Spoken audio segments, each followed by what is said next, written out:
Bom dia a todos. Então, vamos dar sequência à nossa disciplina de hidrologia e manejos, com a sequência do módulo precipitação.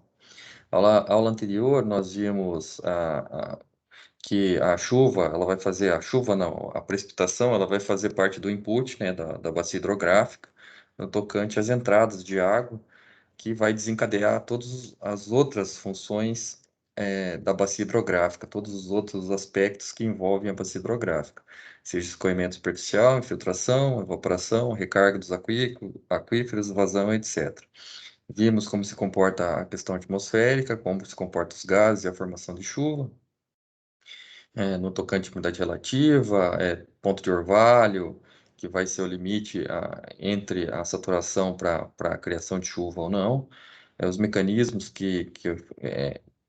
os passos que vão ser decorrentes para a formação de uma chuva, ou da precipitação, melhor dizendo, e chegamos, por fim, nas variáveis, que são os principais instrumentos que vão ser utilizados para fazermos nossa avaliação dos parâmetros que vão ser influenciadores no tocante a bacias hidrográficas e a hidrologia.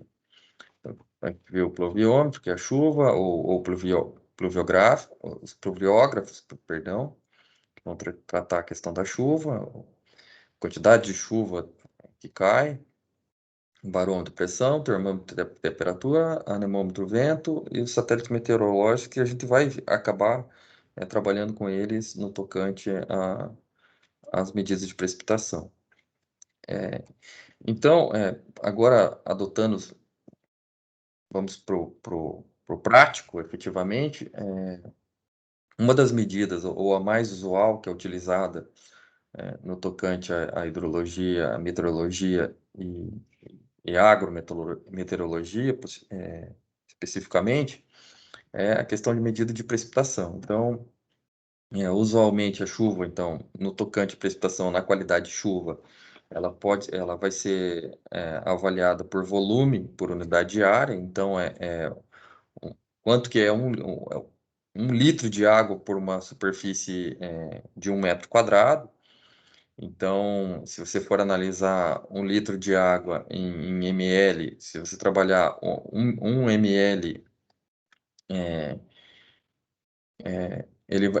que ele vai fazer uma fração de 1000, e se você multiplicar por metro quadrado, se for para transformar em metro, e se multiplicar por metro quadrado, tu vai ter uma fração de metro cúbico, tu vai ver que é 1 litro de água, a equivalência vai dar 1 litro de água para cada superfície de 1 metro quadrado. Então, os equipamentos comumente utilizados vão ser os pluviômetros. O pluviômetro ele vai ter um funil, assim, com uma proveta que vai ter esse medidor que já vai fazer essa conta já para você quantos ml, ou seja, quantos litros de água choveu por cada metro quadrado de superfície. Por que que essa informação é importante? Porque como a água é entrada na nossa bacia hidrográfica, essa vai influenciar direto no escorrimento superficial, daí depende do tipo de solo que você tem e do relevo que vai influenciar na infiltração dessa água da bacia. Aí nós vamos ver que a gente viu que as formas da bacia também influenciam no tocante à água que vai sair, a vazão dos meus corpos de água e afins. Então, a medida de chuva, ela nos importa justamente por causa disso. A gente tem também o pluviógrafo, que é um aparelho semelhante, a única diferença é que ele vai fazendo anotações constantes ao longo do tempo, num disco ou numa folha de papel, que à medida que vai evoluindo, ou à medida que essa precipitação ocorre ao longo do tempo. O pluviômetro mais comum que a gente tem, ou mais usual, melhor dizendo, é o Ville Paris, que ele vai ter uma boca de 400 centímetros quadrados, ele é padronizado para as estações, e as provetas vão ser de 7, 10, 25 e 8. Como é que é feita essa medida do pluviômetro? São medidas diárias que você mede entre as 7 da manhã até as 7 da manhã do outro dia, ou seja, 24 horas de medição. O que difere do pluviômetro do pluviógrafo? Ele não mede a precipitação ao longo do tempo, ele mede por um período de 24 horas. Então, essa é a diferença básica entre esses dois aqui. Um mede ao longo de 24 horas a precipitação ocorrida diária, né? E esse aqui mede a precipitação ao longo do tempo. Vocês vão ver nos gráficos, nos hietogramas, que determinadas situações, por daí você vai precisar de uma estação que faça esse tipo de análise, justamente para você montar as curvas de infiltração, duração e frequência. As curvas IDF, que a gente vai ver daqui para mais adiante. Positivo? Então, uma vez que a gente tem o fenômeno de precipitação, como que a gente avalia essa precipitação? Porque eu vou ter as estações que captam essa precipitação ao longo do dia, se for o caso dos pluviômetros, ou pluviógrafos ao longo desse dia, vamos pensar assim, ou ao longo do tempo. Mas como que eu avalio? Por exemplo, eu posso ter uma estação aqui em Palotina, a sede aqui da universidade é aqui em Palotina, mas eu posso ter uma em Francisco Alves, que é uma cidade vizinha, é, Assis Chateaubriand, Terra Roxa, Medianeira, Nova Santa Rosa, as cidades aqui, e nós temos estações distribuídas ao longo do Paraná todo. Mas como você mede isso? Como que você avalia? Nós vamos passar, porque é o foco das disciplinas, pelo menos entender como é que são feitos os processos de análise dessa precipitação, para depois a gente saber da onde que veio as questões, para daí a gente pegar algumas informações que não são importantes para trabalhar a questão manejo de bacias hidrográficas e hidrologia. Tá bom? Então, a média da precipitação, a imagem ilustra bastante isso aí, a chuva que está caindo no pluviômetro e o cara na seca aqui. Então, como é que é feita essa média de chuva aqui? Como que se avalia isso ao longo da região ou das estações? Nós vamos ter três médias principais, ou três métodos principais. Um é a média aritmética simples, o outro é o método de Kirsten, e o outro é o método das isoetas, que é o que nós vamos descrever adiante. O método da média aritmética, o nome já fala, né? É uma média aritmética. Você vai somar todas as bases que você tem e dividir pelo número de bases que tem. Então, tu vai somar as precipitações diárias ao longo da tua base, distribuídas na tua bacia hidrográfica, soma todas elas e divide por N dentro do escopo ou de área que você compreende. Se for o estado todo, é o estado todo, se for a bacia toda, é a bacia toda, se for o município todo, é o município todo. Então, o problema desse método aqui, ele vai ignorar as variações geográficas, por exemplo, a gente viu que em algumas situações, no processo de formação de chuva, vocês viram que a gente tem a barreira física, por exemplo, de montanhas, que acontece? No Barlavento, que é pré-montanha, você vai correr, o ar quente e úmido vai subir, a barreira física, vai chegar um momento que ele vai precipitar, e geralmente ele precipita na subida. Depois ele esfria e vai cair de novo, só que ele cai para o outro lado da montanha. Para o outro lado já sai, o chamado sotavento, que daí você já não vai ter mais ar úmido, então não tem mais chuva. Então, se você pensar em barreira física ou geográfica, esse estilo de medida aqui, ele ignora esse tipo de coisa. Então, por exemplo, você pode, se você tem uma estação pluviométrica que está antes da barreira física, isso é um exemplo só, né? Antes da barreira física que ele capta a chuva, ele vai falar que do outro lado da montanha também chove, não chove. Então, esse é o problema. Então, por isso que essa metodologia, geralmente, quando se aplica esse tipo de coisa, é para regiões geralmente planas e com que tenha variação, se tiver algum tipo de variação gradual ou baixa, assim. Então, justamente para não influenciar a média entre as regiões, não ser influenciada bruscamente. E só vale se você tiver uma cobertura bastante densa de estações, ou seja, tem uma estação próxima da outra, e daí você não consegue mascarar o nível de precipitação por regiões ou por bacia hidrográfica. Então, basicamente é bem simples, tu vai ter um número de estações, por exemplo, que está em tela. Eu tenho uma estação numa estação choveu 50 milímetros no dia, na outra 66, na outra 44, na outra 40, dividido por quatro estações dentro da bacia hidrográfica, dá uma média de 50 milímetros, respeitando esse tipo de restrições que a gente está falando. Perdão. O segundo método que a gente vai avaliar é o método de Thiersen, ou chamado também de vizinho mais próximo. Ela vai fazer uma relação com a área de fluência de cada poço pluviométrico ou dentro da bacia hidrográfica. Então, o que que ele faz? Você vai traçar uma linha entre o teu vizinho mais próximo ou tua estação pluviométrica mais próxima. Dentro dessa linha, você vai fazer vai pegar a perpendicular exatamente no meio e aonde as perpendiculares se encontrarem da bacia hidrográfica, você vai separar como área de influência dessa bacia hidrográfica, ou área de abrangência esse poço pluviométrico vai abortar. A precipitação média vai ser dada, então, pela somatória das áreas de influência. Ixi, eu acho que eu só vi a apresentação antiga. Mas, enfim, a somatória vai ser dada pela área de influência da precipitação, pela área que envolve a estação pluviográfica, vezes a precipitação, dividido pela área total da bacia que está envolvida. Então, é mais ou menos assim. Você tem uma bacia hidrográfica e você tem três postos ou três estações de, de medidas de pluviometria, né, com pluviômetros. Então, você vai traçar uma linha entre os vizinhos, entre as estações vizinhas. Essas estações vizinhas, você vai fazer uma linha perpendicular a essa linha que você traçou. Então, você vai traçar bem no meio as perpendiculares. E aonde essas perpendiculares cruzam, você vai unificar essas linhas perpendiculares, para fazer as áreas de influência de cada estação. Então, nós vamos ter isso aqui, ó. Onde as perpendiculares se cruzam, você traça outras linhas e mantém elas.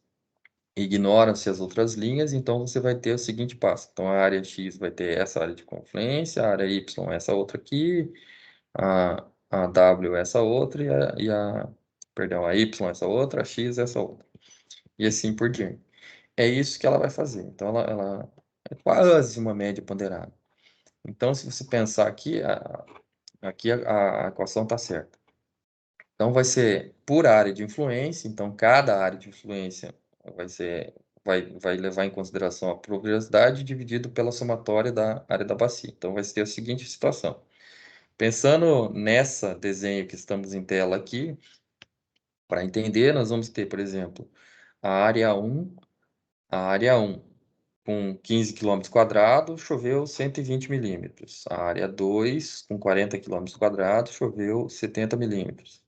A área 3, com 30 quilômetros quadrados, choveu 50. A área 4, com 5 km quadrado, dentro desses métodos do Thiersen aqui, 75 milímetros, e a área 5, por sua vez, 82 milímetros.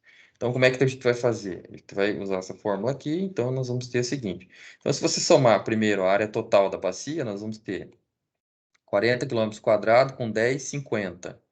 Com 30, 80, 95, 100 quilômetros quadrados de área dessa bacia hidrográfica. Aqui, lógico, eu estou arredondando a conta, né? Para ficar mais fácil.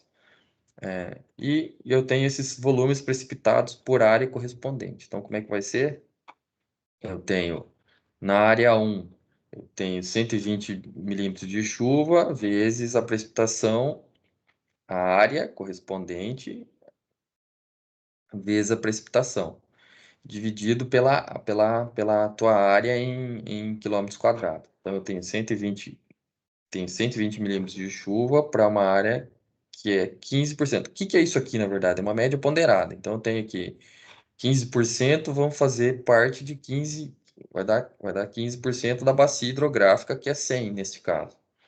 40, a área 2, choveu 70 milímetros, mas ela corresponde literalmente, se for 40 quilômetros para 100 quilômetros ao quadrado, vai dar 40% da bacia hidrográfica e assim por diante. Ó. 30%, 30 para 100, 5 para 100, 10 para 100, que é o correspondente. Claro que aqui está tudo arredondado os valores, mas é uma média ponderada vezes o volume de precipitação.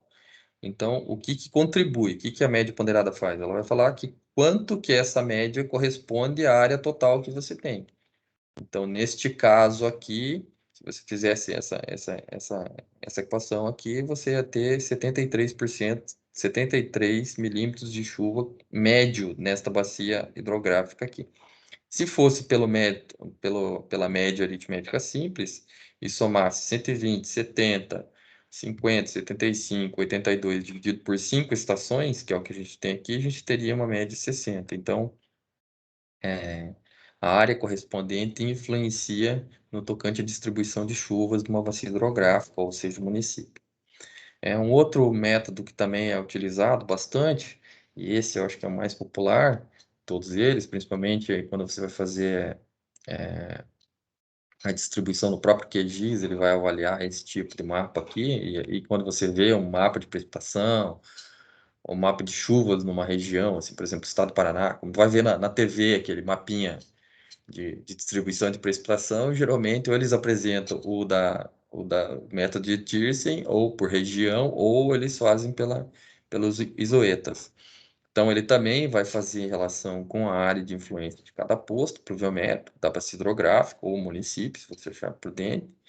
Ele vai levar em consideração a isolinhas, interpolação dessas isolinhas. Então, nós vamos fazer quase um método semelhante ao que a gente tinha aqui para calcular essas áreas. Então, eu não sei se o pessoal já a maioria de vocês não são da área de agrários, mas o raciocínio é mais ou menos como se fosse fazer um cálculo de curva de nível de um terreno para os que fizeram a área de agrários, fizeram a disciplina de topografia. Então, o que você tem? Você tem duas estações, aqui está em tela aqui, a conta é semelhante, que vai fazer uma média ponderada em função da área correspondente para cada, só que o método de avaliação de área é diferente. Então, eu tenho duas estações aqui, estação 1 e estação 2. Uma choveu 50 milímetros, outra choveu 75. Então, é o seguinte, o que ele faz? Você traça uma linha aqui com a distância dessa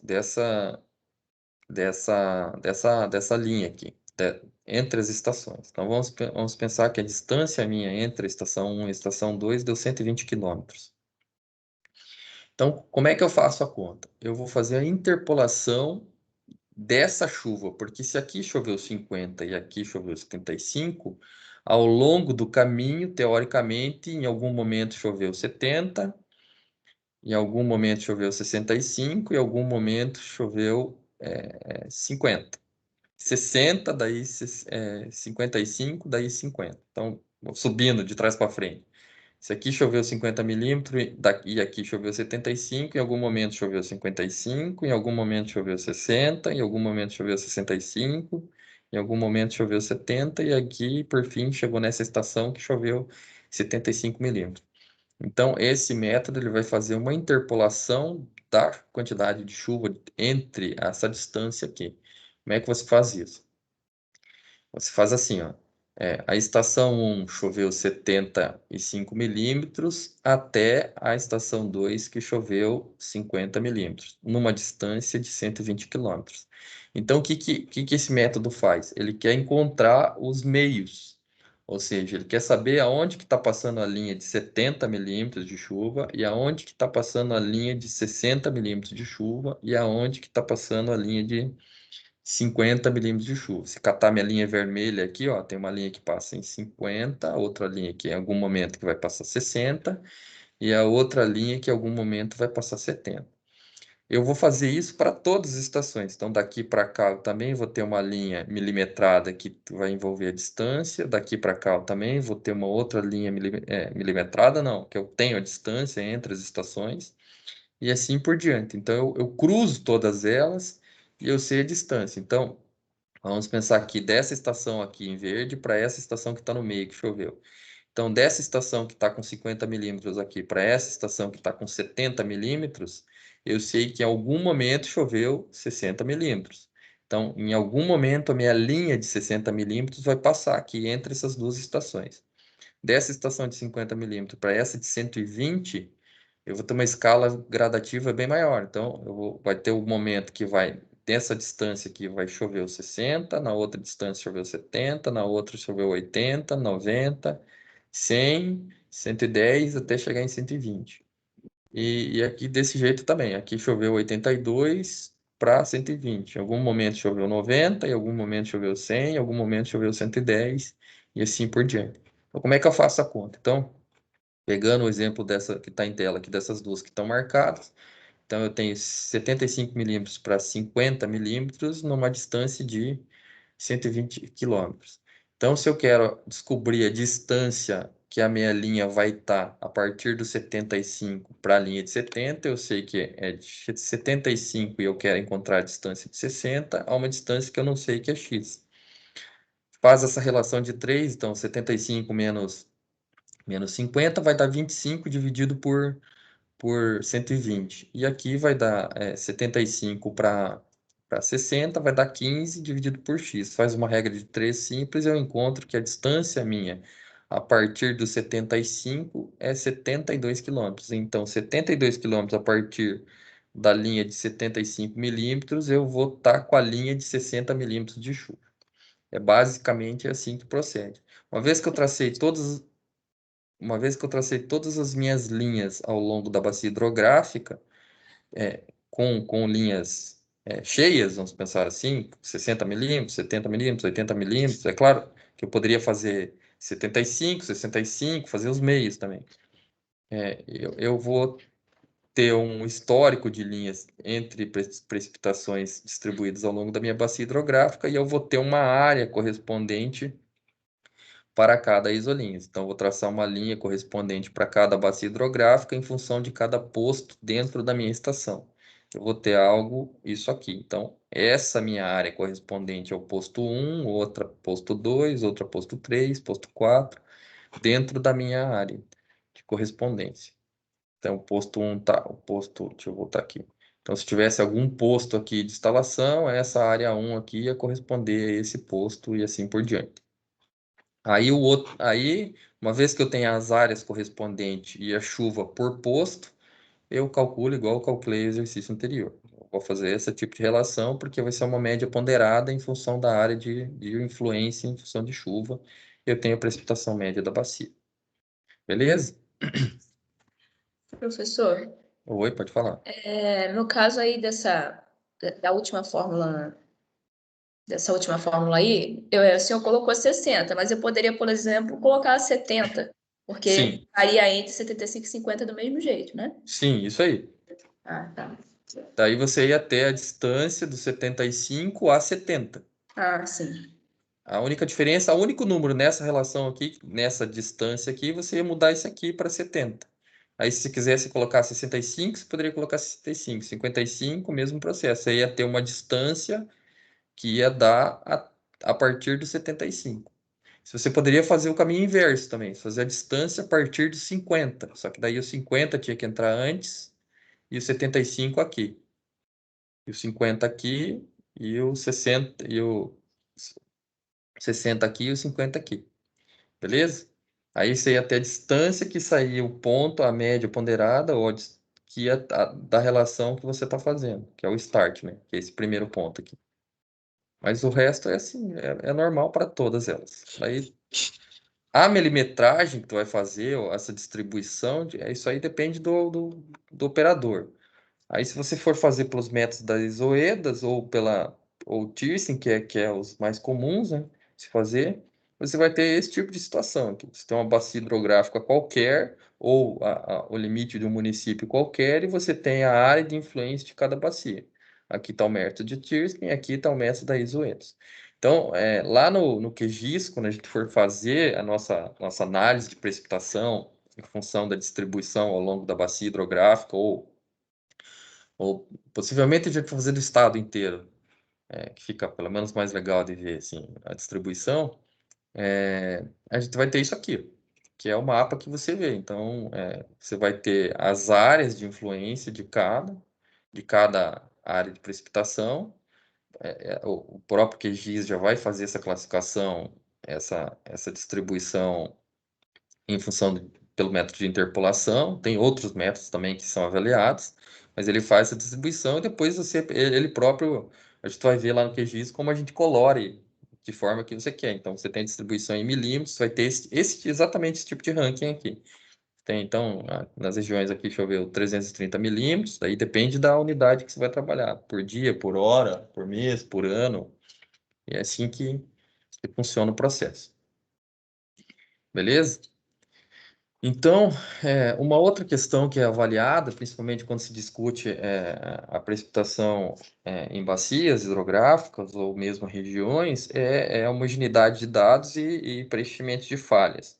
O que que acontece? Você tem as estações, que vamos dar o exemplo de novo, que a gente tem aqui em Palotina, uma estação, em os municípios vizinhos, pelo menos cada um tem uma estação, então elas são medidas diárias, né? E você vai avaliando isso ao longo do tempo, né? No final, você contabiliza isso, vai gerar uma planilha, que essa planilha, entre outras questões, vai ser usada para ordenar a previsibilidade de chuvas futuras, ou chuvas torrenciais, ou eventos de enchente e afins.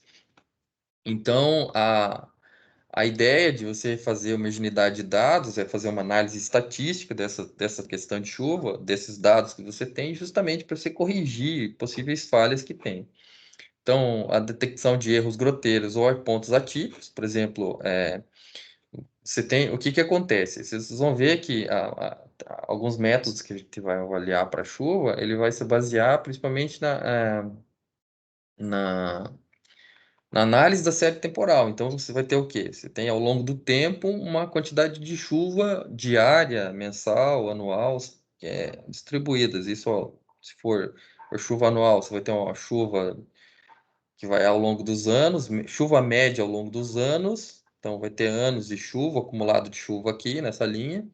Se for diária, em função do mês, você vai ter o período de dias aqui em dias, e aqui vai ser a chuva diária. Ou se for em ano, pelo menos você vai ter meses de tempo. Lembra que a escala sempre de tempo vai estar aqui embaixo e a precipitação vai estar aqui nessa coluna do Y aqui. Então você vai ter uma série de pontos. Então quando você faz essa homogeneidade, preenchimento de falha, é justamente para você corrigir, por exemplo, os outliers, que vai sair um ponto fora da curva, assim. E a gente vai ver que tem métodos para você avaliar esse tipo de coisa, assim, que por exemplo, vou dar um exemplo bem claro. Eu estou aqui em Palotina, uma região relativamente plana, e eu tenho os meus municípios aqui que são do entorno. Maripá vai estar 15 quilômetros daqui, Assis Chateaubriand vai estar 40 quilômetros daqui, Terra Roxa vai estar 35 quilômetros daqui, Nova Santa Rosa uns 25 quilômetros. Então, assim, o que que acontece com o outline? O operador aqui de Palotina anotou, possivelmente pode ter anotado, acontece o número errado.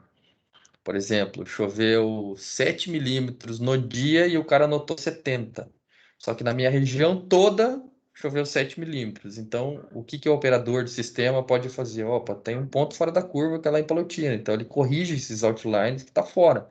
Ele vai... Por quê? Se você, dependendo da média, vamos pensar se fosse na média aritmética simples que fosse fazer, eu tenho 777 mais 70. O 70 puxa a média para cima e é fora, tá fora é uma anomalia. Então você tem que excluir os outliners, geralmente, tem métodos para isso, vai se basear predominantemente em estatística pura e simples, né? Mas também tem a questão do preenchimento de falhas, né? Que é você por exemplo, deixou de anotar algum dado de alguma estação qualquer, ou o equipamento, por exemplo, o pluviógrafo quebrou, deixou de anotar. Quando você tem o pluviógrafo, você não precisa estar lá indo todo dia, lá às 7 horas da manhã, medir.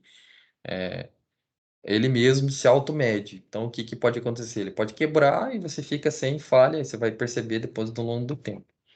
Então, esse preenchimento de falhas geralmente é adotado principalmente para avaliações mensais ou anuais, porque você consegue corrigir possíveis falhas diárias, né?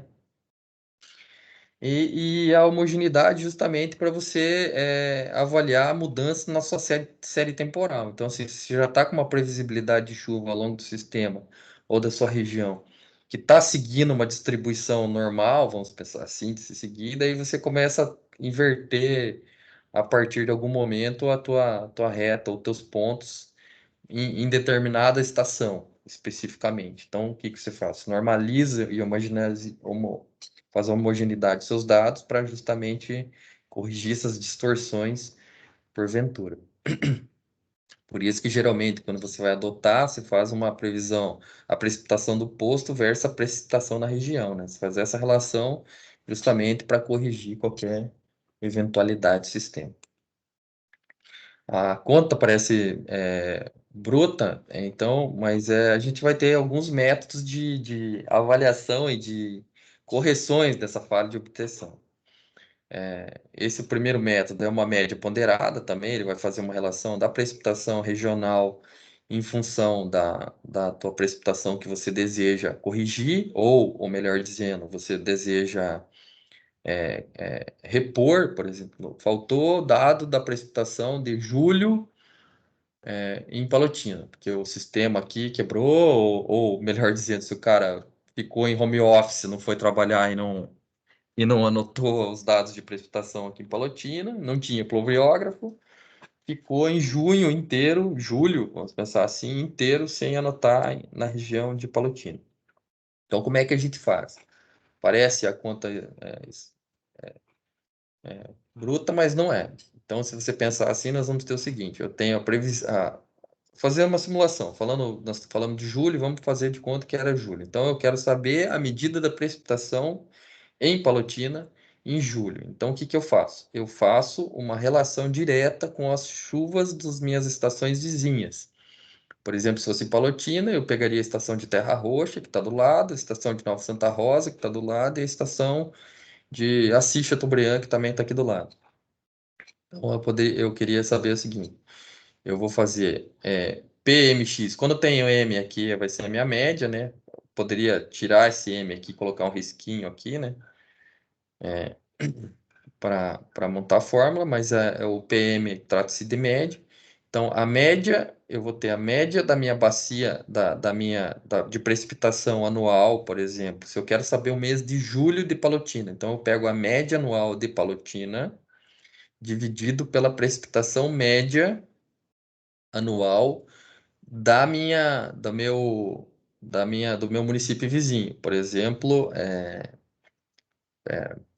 Nova Santa Rosa, que está aqui do lado de Palotina, vezes a precipitação do mês de junho, que eu quero saber, de Nova Santa Rosa. Aqui é a mesma coisa, eu pego a média, precipitação média de Palotina, dividido pela precipitação média de Francisco Beltrame, de Terra Roxa, vezes a precipitação de julho de Terra Roxa. E aqui por diante. A precipitação média de Palotina anual, dividido pela precipitação média anual de Assis, vezes a precipitação de julho de Assis. É uma média ponderada simples, vezes um terço, eu vou ter a precipitação de julho de Palotina, que é o que eu quero encontrar se tivesse falha de dados.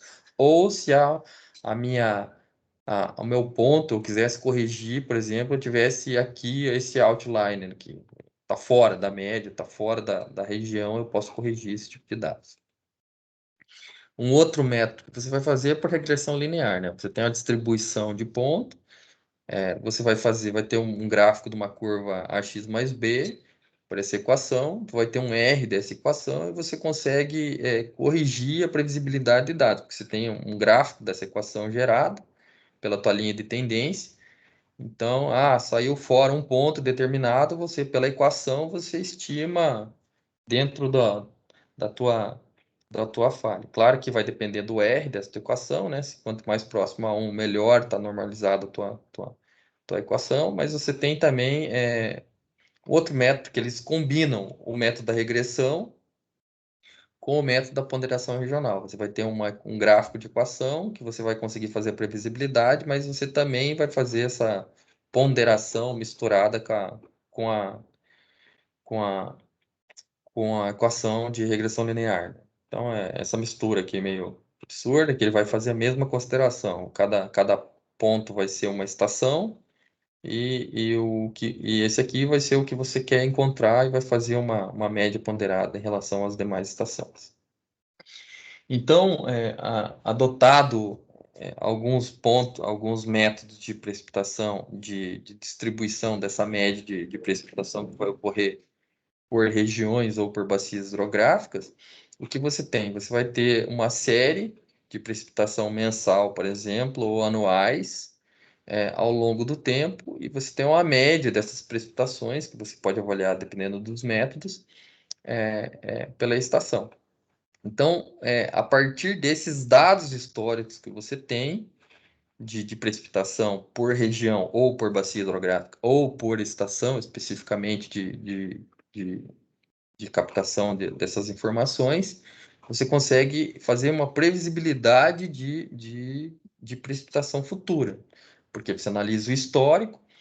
Hoje mesmo, eu estava vendo o jornal hoje de manhã, a título de curiosidade, e tem um professor, um colega aqui da Universidade Federal do Paraná, que é lá de Curitiba, que trabalha, né, principalmente com essa questão de agrometeorologia, e está se discutindo bastante o Paraná, entre outras bacias hidrográficas do país e outras regiões, está em estado de crise hídrica. A gente já viu lá em manejo de bacias hidrográficas, saem as portarias de crise hídrica, porque tem regiões que estão com bastante falta de chuvas.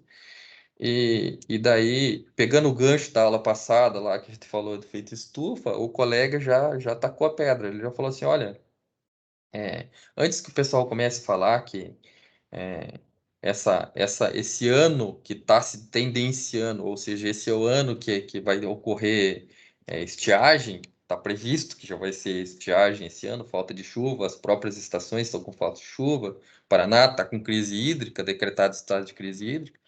Antes que comecem a se falar de efeito estufa, efeito global, clima, os cambal, ele falou assim, olha, analisando a série histórica do próprio Paraná, a gente já teve eventos dessa magnitude de tempo em tempo que vai ocorrer determinado ano, que vai ocorrer exatamente o que está acontecendo esse ano. Então, assim, o que o professor já cantou? Ele já falou, olha, esquece esse negócio de efeito estufa, porque a gente já tem um histórico desse, é cíclico esse tipo de evento para o estado do Paraná. Então, refuta. Então, a ideia de você montar os dados cíclicos é fazer uma previsibilidade, você fazer um histórico de bacias, é você fazer a previsibilidade de ocorrência futura. Então, sempre que você for falar que a precipitação é um processo aleatório, ela vai ocorrer, porque ela envolve vários processos, mas eventualmente os dados históricos vão te fazer uma leitura futura. Sempre que você vai trabalhar com esse tipo de coisa, você tem que pensar que modelo, ou quando você fala, né, análise histórica, você tem uma previsão que isso vai acontecer. Por exemplo, aqui eu tenho uma série de pontos de medidas de chuvas, aqui de precipitação, que está evoluindo ao longo do tempo. Então, assim, eu consigo prever que a tendência da chuva é ocorrer isso aqui, salvo eventos futuros, pontuais ou distintos, é, eu não vou ter mudança no meu raciocínio lógico. Depois a gente vai ver quando você faz a leitura pontual. Ano é uma coisa, mas quando você faz ao longo dos anos, você consegue ver as leituras de anos que você tem baixa ocorrência, tem anos que você tem muita ocorrência, e que, por exemplo, esse colega desculpa, verificou que é cíclico, determinado tempo. Qual que é o motivo desse ciclo? Tá? Vários, né? Mas você observa a tendência. Então, a ideia disso aí é você fazer a avaliação por probabilidade pura. Então, a gente vai catar você tem uma frequência de ocorrência de chuva mensal e anual, precipitações anuais e precipitações mensais de ocorrência, e você, olhando assim, a grosso modo na tabela, você pode não ler, mas se você pegar ano Vou pegar janeiro aqui ao longo dos anos. Então, você tem 60, choveu 99 milímetros no mês de janeiro, 61, 110, 111, caiu para 60, 135, 70, 8 milímetros aí. Então, ó, 65 já foi uma época de estiagem para janeiro, que teoricamente, se você catasse a média geral ao longo dos anos, ia ser absurda. Ia ser, tava fora. Só que daí, se você cata o ano de 65 inteiro e compara com os demais, você vai ver que se você analisar janeiro isoladamente, tu vai falar assim, não, então esse vai ser um ano de seca. Só que se você cata o histórico do ano na média anual, se cata 65, foi um ano de muita chuva. O que aconteceu? A chuva migrou em determinadas regiões. Então, por isso que é importante você, quando você for fazer a previsibilidade de estações de chuva, é você avaliar essas questões de ter ou não esse caminho aqui dessa chuva que vai ocorrer.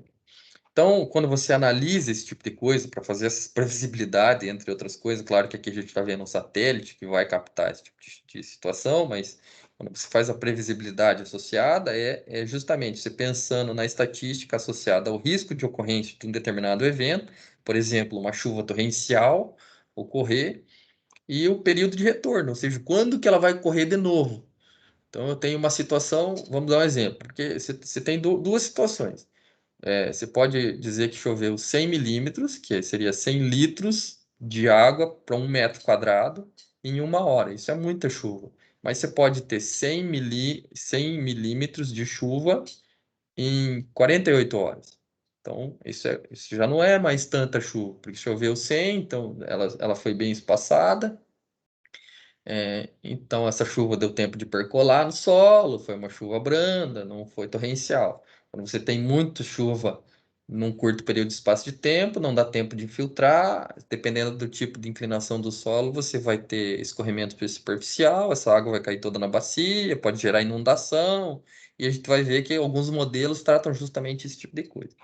Então, quando a gente vai avaliar a questão de frequência, ela vai ser assim, vai ser dada pelo número de observação, número de ocorrências que teve o determinado evento, por exemplo, uma chuva torrencial de 100 milímetros por hora, dividido pelo número de observações ao longo do meu histórico de informações que eu tenho.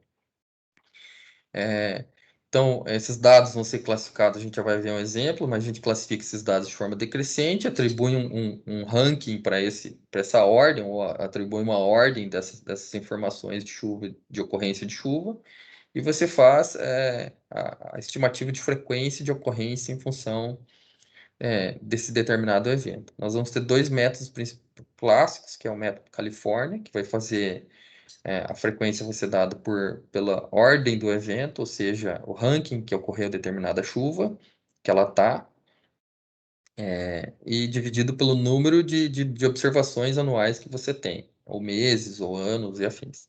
O Kimball vai fazer praticamente a mesma coisa, só que ele acrescenta mais um aqui na mesa. Então, uma outra coisa que a gente vai avaliar, que está justamente associada com a frequência de ocorrência dessa chuva ou desse evento, não vamos chamar chuva, tá? É um evento específico torrencial, vai ser dado justamente pelo tempo de retorno, ou seja, quanto tempo vai me demorar para ocorrer o mesmo evento de novo. Tive uma chuva aqui de 100 milímetros em 1 hora. Eu analiso meu histórico ao longo dos anos e eu quero saber qual que é a previsibilidade de ocorrer essa mesma chuva, nessa mesma intensidade, de novo. Quanto tempo é a previsão? Então, eu tenho uma probabilidade, eu vou fazer um cálculo de probabilidade de ocorrência, que é a mesma quando você fazia lá no ensino médio, aquele cálculo de probabilidade. Você cata a moedinha, joga para cima, pode dar cara ou coroa. Qual a probabilidade de ocorrer, cara? Você jogar 10 vezes, jogar 20 vezes. Então, quando você vai falar em chuva, em precipitação, geralmente tu vai cair ou para probabilidade ou para estatística mesmo, pura e simples. Beleza? Então, qual que é a ideia? Você ordenar baseado no volume de cheias ou das chuvas mais torrenciais, justamente pensando na previsibilidade de cheias. Se você fosse querer fazer na estiagem, o processo é um pouquinho diferente, mas segue o mesmo raciocínio. Mas o que é mais corriqueiro é você fazer em função da previsibilidade de cheias, porque é justamente onde dá um impacto maior, vamos pensar assim, no rompimento de uma barragem, inundação de uma determinada região da bacia hidrográfica e afins. Então, tu vai obter o tempo de retorno, você vai plotar um gráfico, na verdade, de precipitação versus tempo de retorno, que é o de ocorrência, e se for analisar a probabilidade, inversamente proporcional à frequência, vai ser dado de determinado evento não ocorrer ou ser igualado nela, que vai ser dado aí pela probabilidade linha dividido 1 menos P. esse P, que é a probabilidade, a gente vai ver aqui por essas relações aqui com o tempo de retorno. Tempo de retorno, então, é 1 dividido pela frequência de ocorrência. Vamos ver um exemplo prático aqui que já vai ficar mais fácil.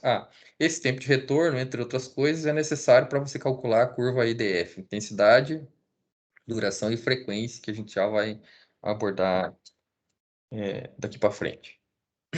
Então, analisando os dados de uma estação qualquer aqui, vamos pensar, relatar a Palotina. Então, análise das precipitações máximas. Então, que é a ocorrência de precipitação, vamos pensar aqui, anual para a Palotina ao longo de 10 anos. Então, eu tenho 10 anos de amostragem, ano 1, ano 2, ano 3, ano 4, ano 5, ano 6, ano 10. Então, o primeiro passo, claro que ela não vai estar bonitinha assim, eu ordenar essa minha ocorrência de chuva para mais crítica até a menos crítica, vamos pensar assim. Então, eu faço um ordenamento da minha chuva para eu ranquear isso aqui, ano 1, ano 2, ano 3, ano 4, em ordem, tá? Se fosse falar em anos aqui estaria aqui, por exemplo, esse 90 milímetros poderia estar 2010, o 70 podia estar 2011, o 45 2013 e assim por diante. É aleatório isso aqui. Então, quando eu jogo na tabela os dados de precipitação, eu ranqueio eles pelo mais crítico em milímetros por dia e divido e faço uma ordem prioritária de bacias. Então, analisando pelo método Califórnia, eu tenho a seguinte situação. Eu tenho M, que é a ordem de ocorrência do meu evento, e eu tenho N, que é o número de dados ou o número de observações que eu vou ter. Então, eu tenho 10 observações, né? Tenho 10 observações, ou 10 anos de observações, ou 10 meses de observações, nesse caso aqui em anos. E eu tenho M, que é a ordem do evento. Então, vamos calcular pelo método Califórnia, que é a porcentagem de ocorrência. Então, eu tenho a ordem do meu evento é 1. Então, a ordem do meu evento é 1 dividido por 10 observações. Então, eu tenho 0,1, ou melhor, 10% de ocorrência desse tipo de chuva aqui. 90 milímetros. E assim por diante. Se eu fosse fazer para o ano para 60 milímetros, então eu tenho a ordem do meu evento, que é 5, dividido por 10, eu vou ter 60% 50% de ocorrência dessa chuva aqui. Então, quando eu for calcular, se fosse pelo Kimball, vai mudar um pouco. Então, eu teria a seguinte equação, o mesmo passo. Eu teria 1, se fosse pensar na ordem do meu evento, eu teria ordem 1, primeiro número 1 de ordem, dividido por 10 amostragem, mais 1. Então, eu teria 9% de frequência de ocorrência dessa chuva de 90 milímetros pelo método Kimball. Aí, e o tempo de retorno dessa chuva? Ou seja, o quanto que é a previsibilidade de retornar, de ocorrer essa chuva de 90 milímetros em um dia, analisando essa série temporal. Então, eu vou pegar a, a tempo de ocorrência, 1 dividido pela frequência. Então, ou se você quisesse fazer direto, tu podia jogar o mesmo dado, mas é inversamente proporcional, né? Só catar essa fórmula aqui e jogar para cá em tempo de ocorrência, tu vai ter a mesma equação. Só que difere daí pelo método Califórnia ou pelo Kimball. Então, você vai ter essa seguinte situação.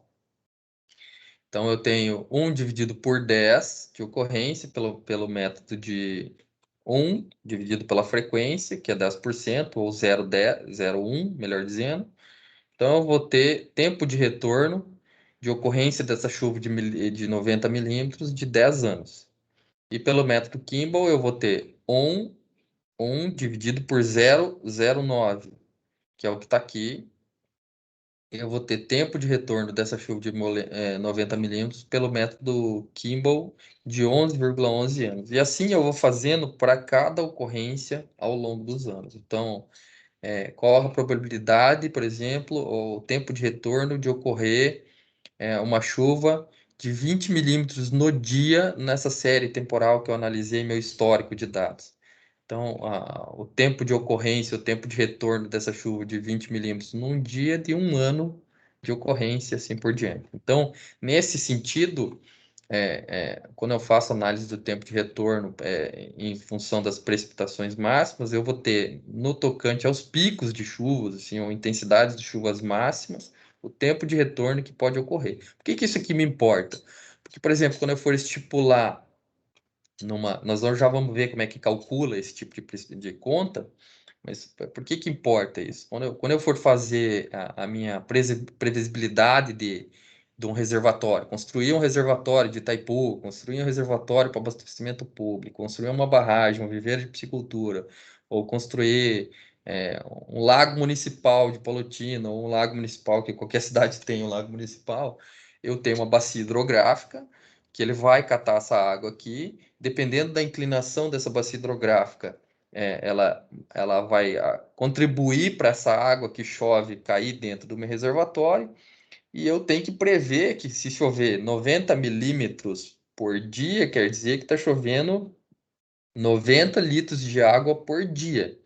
Então, se eu pegar uma área de bacia hidrográfica que ela contribui para que essa água toda caia rapidamente dentro do meu reservatório, e eu tenho mais a lâmina de água dentro do meu reservatório, eu tenho que estimar um tamanho de bueiro ou uma galeria fluvial dentro de uma cidade que comporte essa água que está caindo em 90 milímetros, que ela vai ter que passar para esse bueiro. Porque se o bueiro não der conta de escoar essa água, o que que vai acontecer? Encher. Encher d'água. Que é o que acontece em algumas cidades. Você tem baixa infiltração. Você, você, você, você urbanizou toda a bacia hidrográfica, vamos pensar assim, dentro de um limite territorial do município, um município grande, por exemplo, e você tem que a água vai cair, vai ter um evento que a cada 10 anos vai ocorrer chuva de 90 milímetros por dia, e essa chuva tem que escoar. Se teu bueiro não consegue, tua galeria fluvial não consegue escoar, você sabe que uma vez, pelo menos a cada 10 anos, vai ocorrer enchente.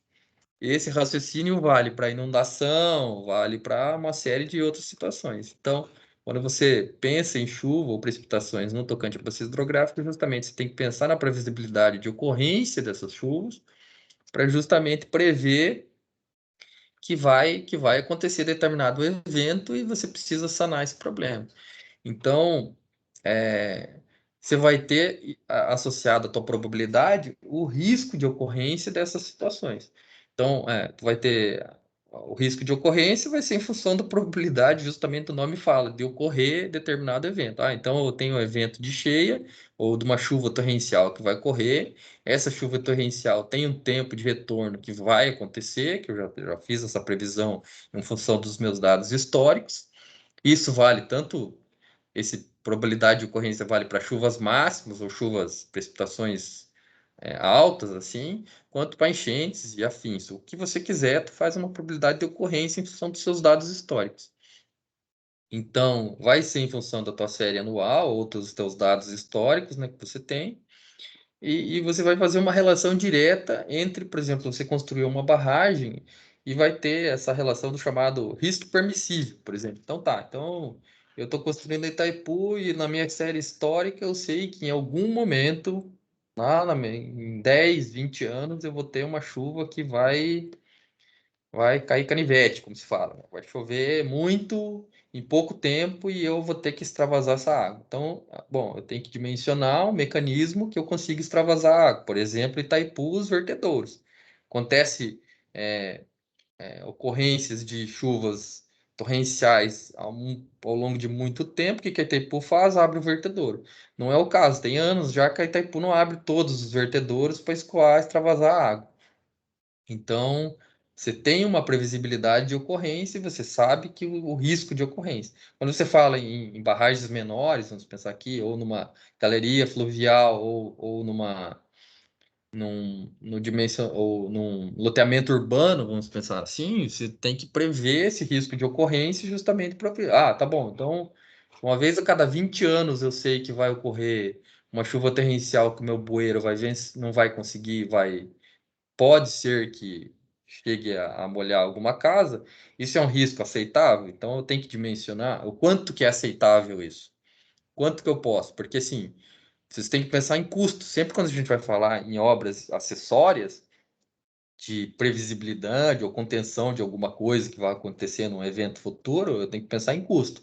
Vou dar um exemplo bem clássico. Uma manilha hoje, se for trabalhar uma manilha de concreto para fazer uma galeria pluvial. Se for falar em ponto e bolsa, PS2, que é pluvial armada, aquela com malha de ferro, que ela é mais resistente, vamos pensar assim, os processos mecânicos.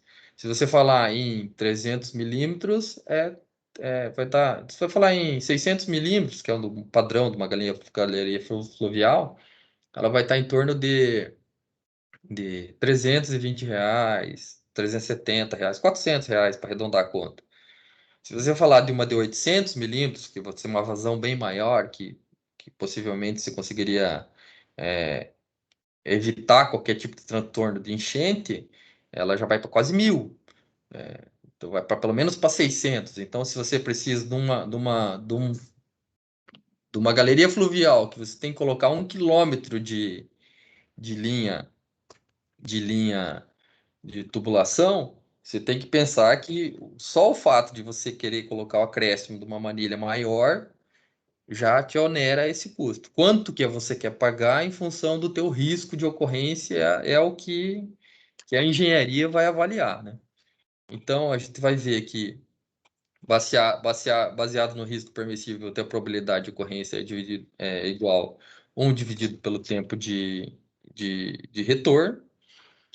A probabilidade de não ocorrer vai ser dado. O J pode ser entendido como a probabilidade também de 1 dividido pelo P, que é a probabilidade dada aqui, por N, em anos, e a probabilidade de ser superada pelo menos uma vez, ou seja, ocorrer o evento, é dado por 1 menos a mesma fórmula que está aqui em cima.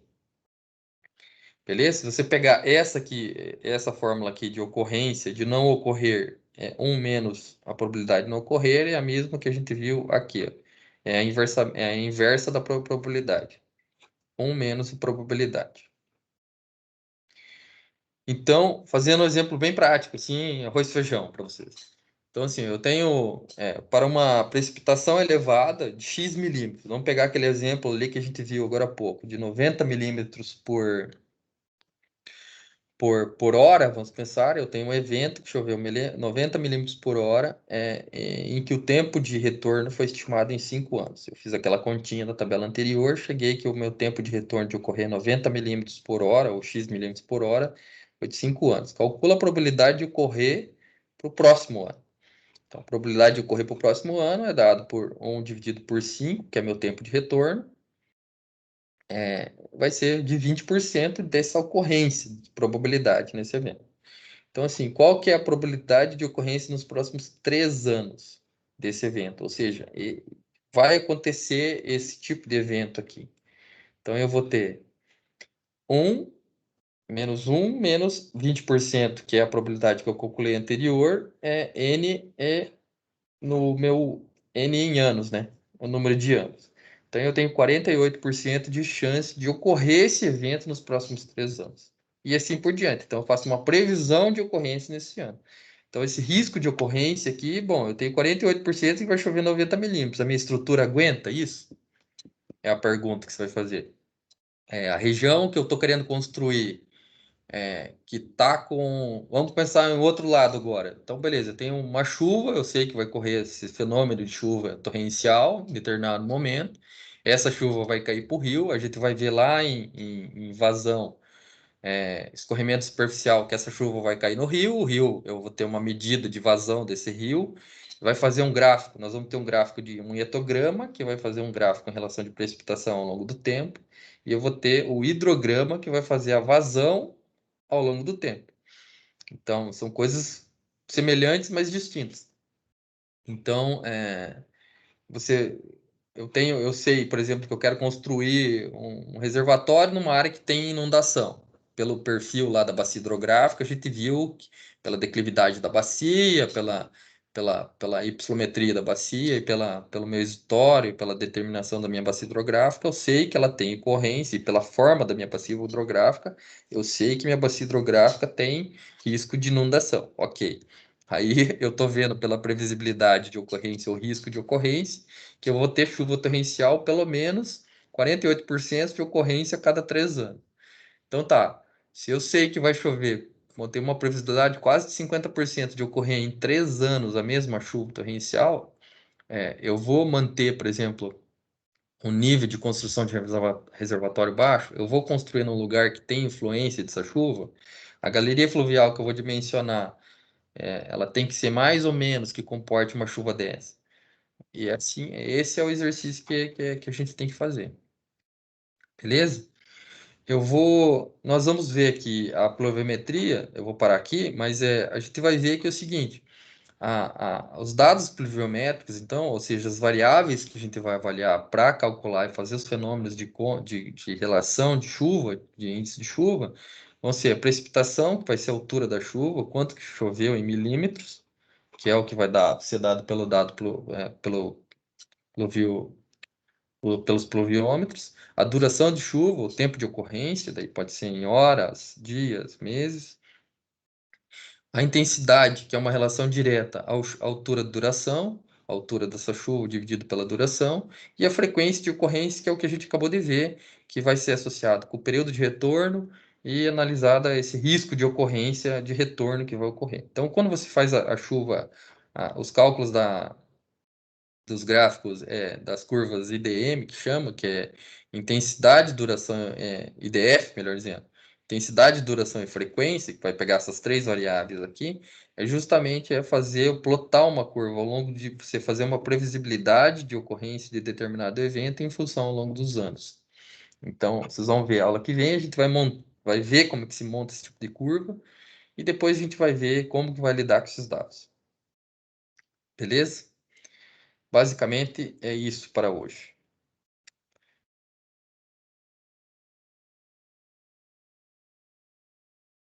Deixa eu parar de gravar aqui.